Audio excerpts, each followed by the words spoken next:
kita ikhlas terima takdir, semakin kita memaafkan orang-orang yang sakitkan kita, semakin banyaklah orang-orang yang baik yang Allah akan hantar dalam hidup kita.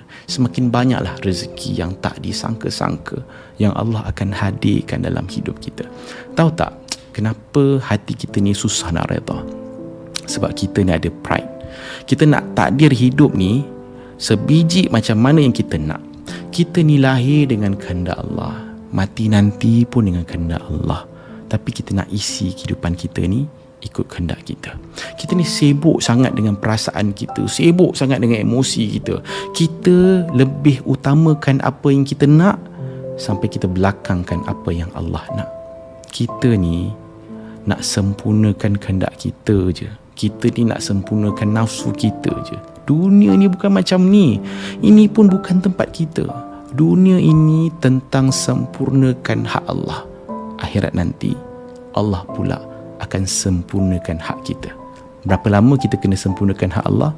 60 tahun, 70 tahun. Dan Allah pula akan sempurnakan hak kita selama-lamanya.